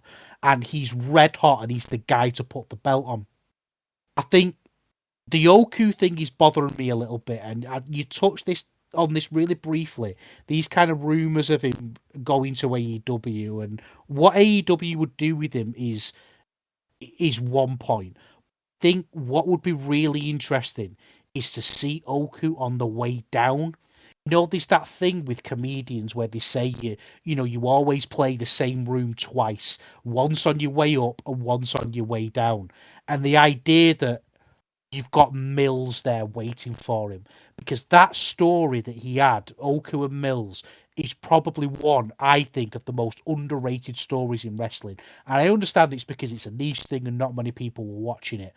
But just that idea of Mills being driven mad by jealousy of his mate doing better than him when he is the better wrestler and he feels like he's the better wrestler is just absolutely captivating to me. The idea of chapter 2 of that story being Oku losing against Jacobs and then Mills just being there and starting chapter 2 is really exciting to me. So the idea of Oku going away to AEW and not having that yet is a little bit of a little bit of a, I don't know, I'm not excited about it for many reasons, but I think that's one of them, is that we'd be robbed of that story. Although maybe it'd be better, maybe Oku goes away and has a failed AEW run, and I'm not wishing that on him, but if you're a betting man, are you saying that Oku's going to do well in AEW? I'm Not not. of the roster we've got now, no. Yeah, I think he needs time to get over. He needs good booking. Got a lot to overcome. Unfortunately, his size isn't on his side. He's got a Mira who I think the work she's been doing with him is the best work she's ever done. I think she's fantastic at what she does. But it's going to be tough for him to get over. The idea of him maybe having a failed AEW run and coming back to face Mills after that would be something great for Mills to sink his teeth into. I know I'm getting distracted here. The idea of the match of Oku against Jacobs, though, absolutely no doubt that that's going to be a great match. Absolutely no doubt. I think the floor is 4 stars. I think it's going to be brilliant. I think both blokes are going to rise to the occasion. And I think Jacobs is going to win, and it's going to be an amazing feeling to have a dominant, aggressive, forward-thinking, young, brutal champion in Rev Pro. I think his championship run is going to be brilliant. One thing I will say, Luke Jacobs, of course, currently Progress champion. If he does win, he'll be pretty much breaking sailing something that's never happened before. There's never been a single person who's been the heavyweight champion in Progress and Rev Pro. Alundra Blaze it. He should go 229, get that Progress title, and put it in the bin where it belongs. That's. I know it's not going to happen, but that's, if I can fantasy book, that's what he should do. And speaking of Connor Mills, there's one nugget which I don't know if it's been buried intentionally or whether it was maybe said when it shouldn't have been. One of the 229s of this be May, June time, I want to say. He had a line in one of his promos saying that at the end of the Copperbox, everyone will be talking about him. And I know, between me and you, I'd mentioned, are they going to pivot? Thinking, if Luke wins the Progress belt, are they going to add a third man in? It was back when we were doing the whole Zeke now and fish or not. We're not going that way, but it does make me wonder what is up his sleeve, because to have a line like that and have it mentioned repeatedly, is he going to cost Oku, and that's the start of the downfall? But that'll be coming after the match. Of course, Conor Mills, Ethan Allen, first time singles meeting. We've done tags, of course, with Young Guns and Destination Everywhere, tag leagues and what have you. This is Ethan's first big match back after that injury hell, and if the pull aparts they've had, or Coventry and York or anything to go by, this is going to be absolutely tasty. Yeah. Sorry, I was on mute. Yeah, I think that Ethan Allen is he's come back at it. way further on than you kind of expect. I mean, in a charisma way, he was always ahead of Luke Jacobs anyway, and Luke Jacobs has now had this time to really catch up and find himself. But Ethan Allen's just got that captivating. He knows how to work a crowd, knows how to get across this aggression. I think he does need to be careful that he doesn't go full Gabe Kidd with it. I think he needs to hold it back a little bit. But again, I think the best thing that could happen for this match is for them to just say, you've got 7 minutes. And I don't think companies are brave enough to do that anymore. That semi-main mental, just go out there and absolutely kill each other for 7 minutes and just have a really violent, aggressive match.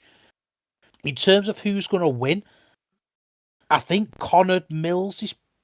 And actually, this is what I like about this match. I mean, I don't know. I don't know which way this could go. It seems weird to beat Ethan Allen, but it seems weird to beat Connor Mills. I think this is going to be a really edge of the seat, interesting match, and it'll answer a lot of questions about storylines going forward for sure. Like it'll give both guys either way a ton of momentum and direction. I mean, we'll say Mills has had a hell of a year so far. I think it's been since the Sabre match he's pretty much found like a second skin, like been really comfortable in a style. And yeah, I mean, if I was a betting man, he would be like it'd be a very tight bet, but I would almost edge it on Mills, assuming the next thing is Jacobs and Mills for the title. And if that goes by way of Oka or not, but I guess we'll see. Up next, we have the Cruiserweight Championship Scramble. Neon defending against Cameron Kai, Will Caven, El Phantasmo, Leon Slater, and a fifth challenger who won't be named until bell time. So you've got two former champions there. Of course, Leon had the belt start of this year. El Phantasmo had it between May 2019 and pandemic. Will Caven, of course, recently challenged for the belt in Sheffield. Neon beat Cameron Kai and Stevenage. I mean, this looks to be the almost like the tradition they're looking to do. And to me, I think a lot of this depends on who the X is going to be. Based on the 5 they have, I would expect a title change, whether it's to Kai or Caven. That'd be my toss-up. But I have no clue who the mystery guy could be. But if it's an import, I would not expect them to put the belt on him either. Yeah, I wouldn't be surprised if they don't know who the X is going to be yet. It's going to be whoever Tony Khan decides to let them have at this point. I mean, yeah, it's a tricky one, isn't it? I think it would be really brave for them to belt up Cameron Kai, and something that would be really interesting. Like, do you remember that show? You probably remember what show it was, but it was that one where Ospreay won the heavyweight. Giselle Shaw won the women's. Yeah, high stakes 2020. Yeah, and was it Oku won the cruiserweight?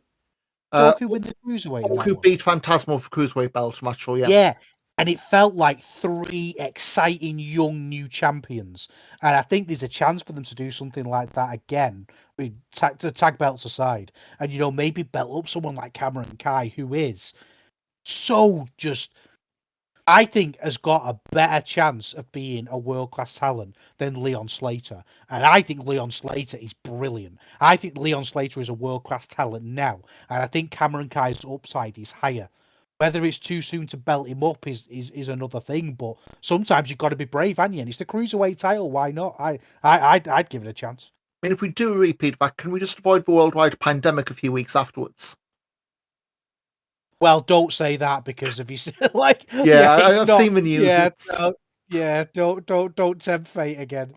But yeah, I mean, I don't see why not. I mean, I think with Cameron Kai, we've been doing the thing with him and Leighton Buzzard, coaching maybe a bit too soon. But then again, it's one of those things. If we're going to do a title change, Leon Slater, I'll say this now. TNA signing air quotes, a bunch of British guys for start the year really put the spanner in a lot of works. Leon, I suspect, they were expecting him to have had more solid dates in America with TNA. Mr. Harley Hudson got signed, said farewell to a load of promotions, and I don't think still hasn't even appeared on TNA. If she has, maybe in 1 or 2. Subculture thing, we even wrapped up with TNA. It's just Danny Luna now who's in with as a Jody Fretz tag team. It's like a lot of promotions, not just Rev Pro, feels like they changed plans based on those TNA deals and the fact that it's fallen through for whatever reason. If it goes back on Lane Slater, I wouldn't be surprised. But if you're looking for a bold new direction, Kai or Kevin, I think would be the obvious choices. It's understandable in a way, though, because I mean, Leon Slater's the obvious guy to have it, isn't it? Like, if you in an ideal world, you would give it to Leon Slater because he's got the talent, the charisma, all the in-ring stuff that you want. But he's also got that buzz about him. People talk about him. He's a well-known prospect around the world, and he's something a lot of people are keeping an eye on. But are you going to have complete booking freedom with him if he's got this contract with TNA? And it's like you say, it's complicated things, and it's put them in a really tricky situation. That's why I would go for Cameron Kai. But who knows? Maybe because TNA haven't done much with him, that they'll just say sod it and put it on Leon Slater. I think in an ideal world, Leon Slater's got to be a man. I think the whole thing we had this back in the day, NXT UK before Rev was fully on the block list. The second you've got someone under contract elsewhere, that's where you kind of play the game, but maybe not go too all in on it. We'll see. Next up, Grizzled Young Veterans against Sunshine Machine. Rev Pro British Tag Team Championship. Of course, Sunshine Machine lose. They are donezo. It's the first time we've seen GYV since Fantastica Mania, since they beat Atlantis and Atlantis Jr. Back in April, these two met at Live in Southampton. Grizzled Young Vets won what was an impromptu tag title match, I should say, which kicked off the whole something's got to change. We lose again, we're done. Is this going to be death or glory, Neil? One word. I don't know which way is which. Which way is Grizzled Young Veterans winning? Probably death, because I think for me, I think Sunshine Machine. You've got the end point now. The obvious end point is you came so far, so close, so far. But at the same time, they win the belts. You're back. You're pretty much replaying what you've just done. I think that's the big thing for me. I think Sunshine Machine have been played out now. The story's been told a few times, and I love them. I think they've been a great team. I think they've been a great asset to Rev Pro. I think they've been a great asset to British wrestling in general. It just feels like they've come to the end of their life now. Like that tag team is just kind of, unless you're just going to have them in that mid-card role and come out almost like the Robbie X thing that we were talking about earlier, where they just kind of come out and have great matches every now and then. But I think the only bit of juice left in them is a breakup angle, and I think now's the time to do it, especially because Grizzled Young Veterans have got the belt. Now, when we were saying before about Leon Slater and potentially causing political issues, like, yeah, TNA are one thing, but Grizzled Young Veterans are going to be working everywhere. It's like in the old days, they used to give the belt to someone who was about to go out in the Tokyo Dome, to just get a few eyes on Rev Pro and get that belt out there. And that's exactly what I think it would work with Grizzled Young Veterans. And I think this is a perfect scalp for them. If there was any booking, I mean, I know there's expectations for this to be a good match, but if there was a bit of booking balls here, and I think this could be you've got to be selective of where you do these things. But I would just have them absolutely destroy Sunshine Machine, maybe. I think that. No, actually, maybe I wouldn't, because I think Sunshine Machines deserve a little bit more than that. But I think it has to be a Grizzled Young Veteran win. I think they've got to establish this dominant team, and I think having the belt on them is only going to be a positive thing for Rev Pro to keep them on a more global stage. I think it's got to be Grizzled Young Veterans. And then maybe we have a tag division, which, let's be fair, with the tag titles not being around on shows, it's kind of been this Sunshine Machine story that's carried the tag division the last few months. Do you know what was interesting as well that we didn't pick up on before? I've just looked back on my notes from Southampton, and did you see that weird breakup angle with Greedy Souls as well? Like, there was a weird moment when, was it Made in Stone Danny Jones at the pin, and he called in, Brendan White stopped him and decided to do the big sort of double finisher and get the pin himself. So it felt like they were kind of planting seeds of dissent there as well, which for me is a mistake, because I think Greedy Souls is excellent, and you could have that Greedy Souls against Grizzled Young Veteran match as a semi-main in any building to sort of damn something with faint praise. It just seems a funny time for the tag division in Rev Pro, and I think they should be booking more for stability than excitement at this point, and just the Grizzled Young Veteran win would be the start of that for me. I mean, they had planted the seed for that. Back after they won the tag belts Revolution Rumble, and they haven't done the tag match yet, so it's one of the holes to break out, that's for sure. Next, we've got Tomohiro Ishii against JJ Gale. This absolute's got to be JJ's biggest match of his career. Last year on the card, he was beating Kosei Fujita in a match which, let's be frank, a lot of the crowd really didn't care about outside of Fujita. Since then, JJ's had a heck of a run. He's only lost to, say, the top level guys, Zack Sabre Jr., Jacobs, Mills, and Ricky Knight Jr. I don't know if he's got a shot of winning here, but this is absolutely spot where the kind of performance Luke had last year, that'll see him crack through to the the top level of the card. This is a funny one for me. I feel like I'm going to walk on eggshells a bit because I've been one of JJ Gale's biggest cheerleaders. I'm on record and I want to repeat that I think he's brilliant. I think he's got the potential to be a world-class star. To sort of sum it up in a sentence, he's one of the few wrestlers that can do a cutter and actually have it feel exciting and interesting.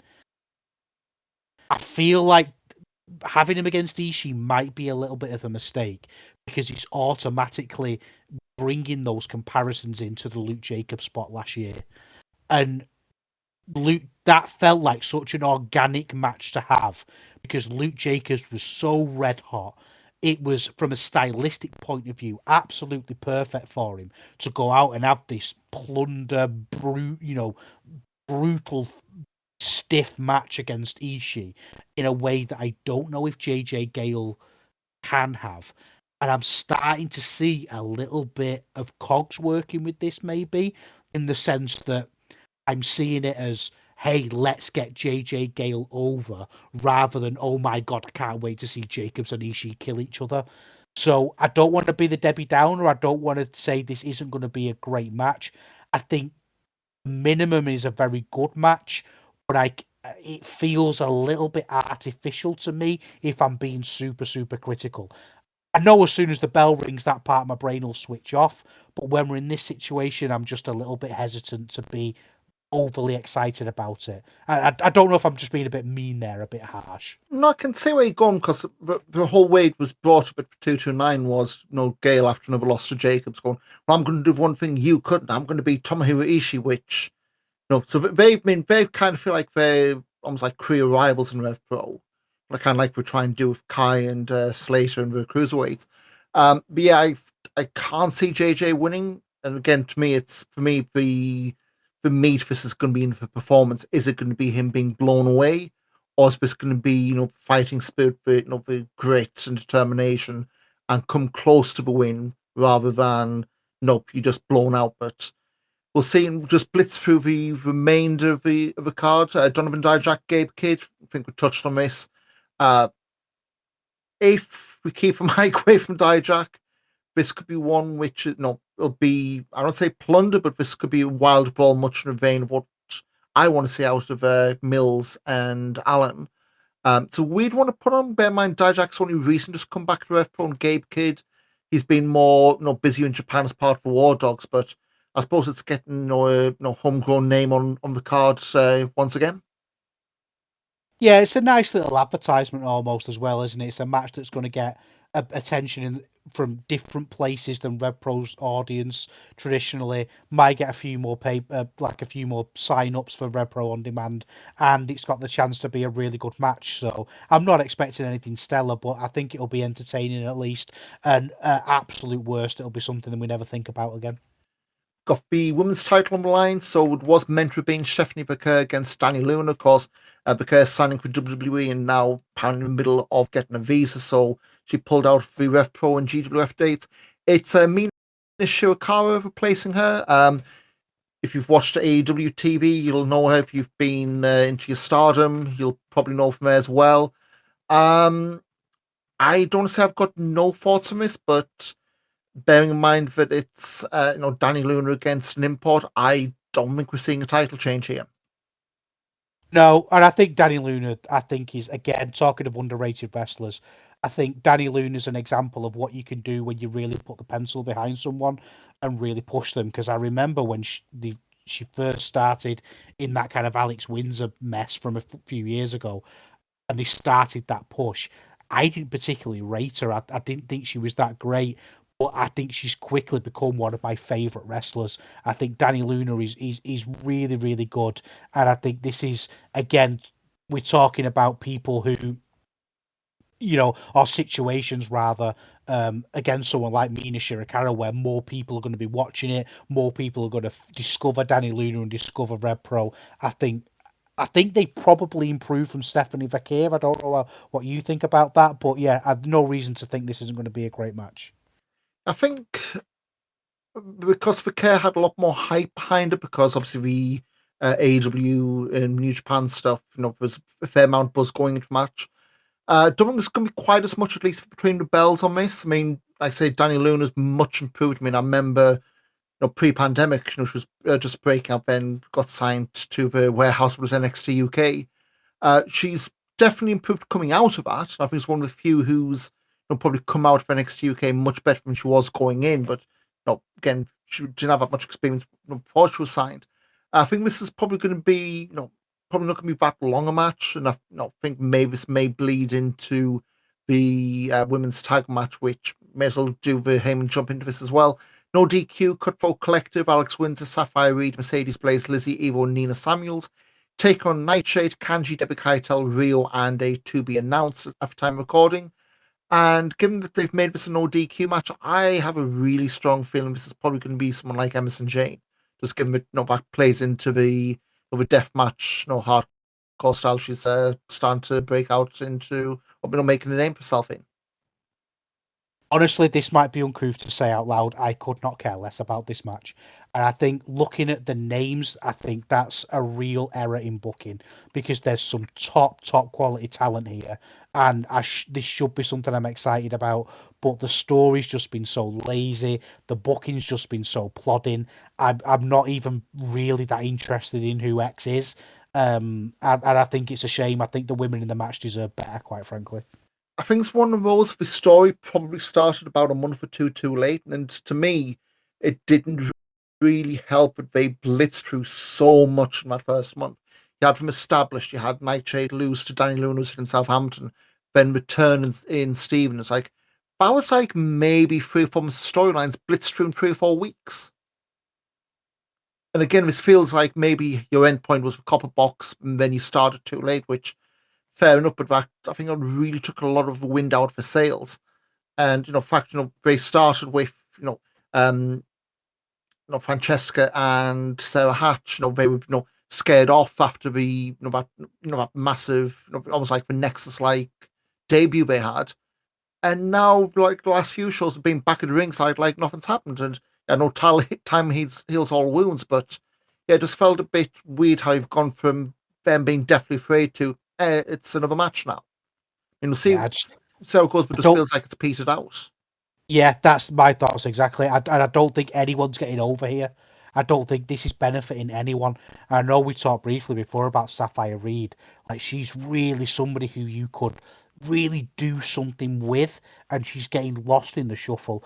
And she's consistently, when you see the brawls and you see the interactions that these two teams are having, she's, for me, consistently the standout.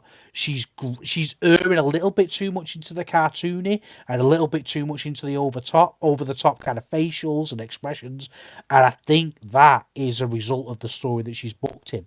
I mean, just give her a good feud and some singles match time to sink her teeth into, and you've got your next star.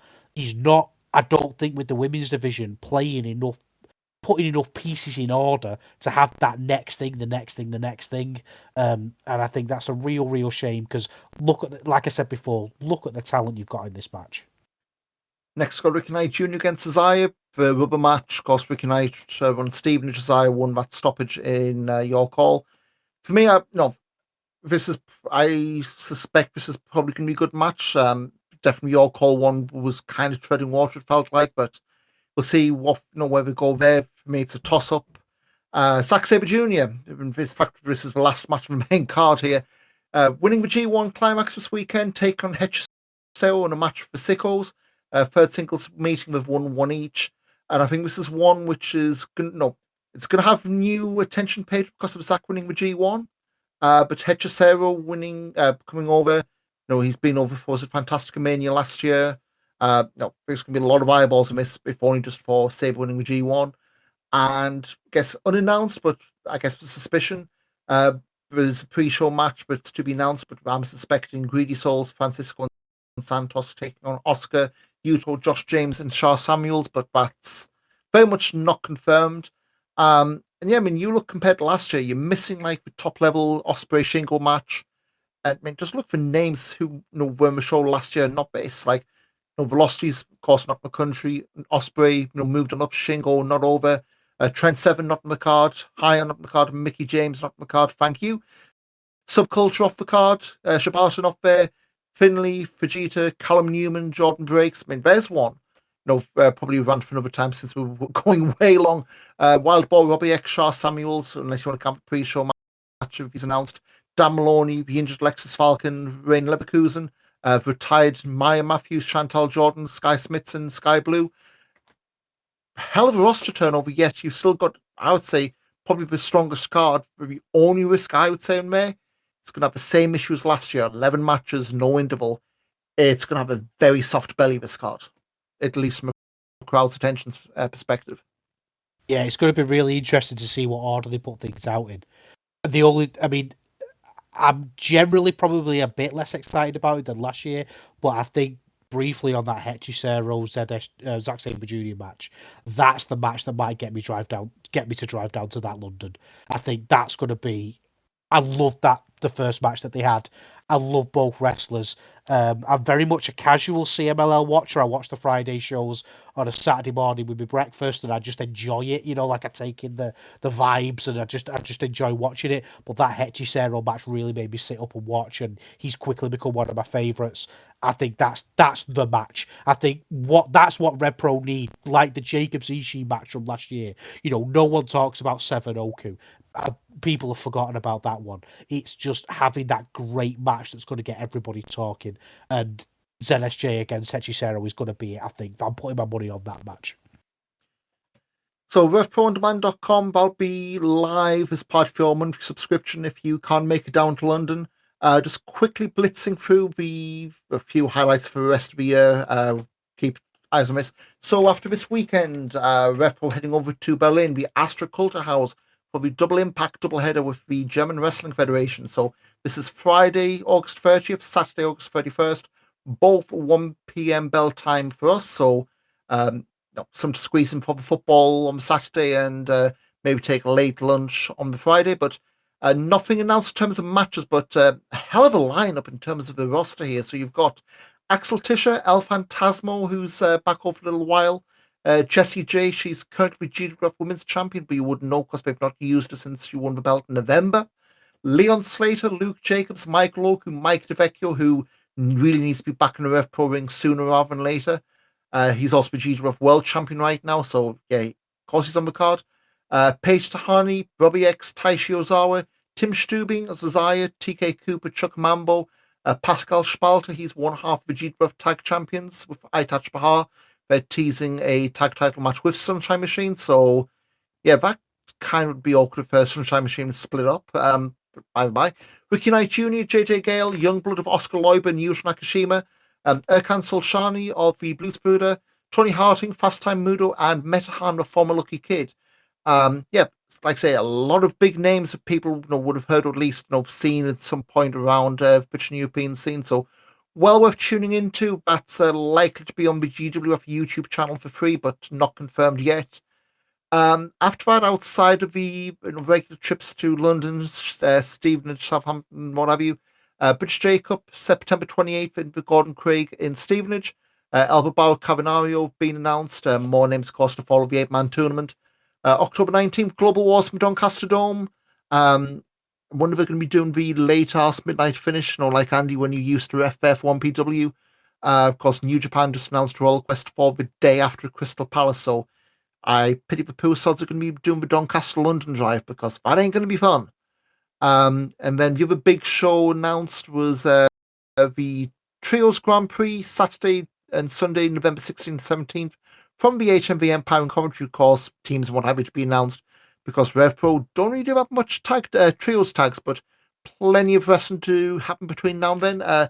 Neil, we've gone nearly 2 hours, believe it or not. Where can people find your work if and where can we follow you and all that? I write exclusively for Voices of Wrestling. So if you go to voicesofwrestling.com/Neil David, you can find all of my writing. And I used to do a podcast, Eurograps Express, and past episodes on there. I am on X.com. I'm chubby_Cthulhu. I'm really bad at it though. I don't check it for days, and let's be honest, it's a hellhole anyway. So I wouldn't recommend following me on there. But if in the Voices of Wrestling Discord, I usually lurk to. But yeah, voicesofwrestling.com/Neil David. And of course, you can follow us at Big Back Body Drop on Twitter, Back Body Drop on Instagram. And of course, all reviews of Rev Pro and links to Fall problems and all that over on backbodydrop.com. Thanks for joining us, Neil. Been a hell of an episode. Of course, Copperbox this weekend. We'll be talking about that and probably the Berlin shows in a few weeks' time. Again, thanks for joining us, and we'll see you at the Copperbox. And if you're not going, we'll see you down the road.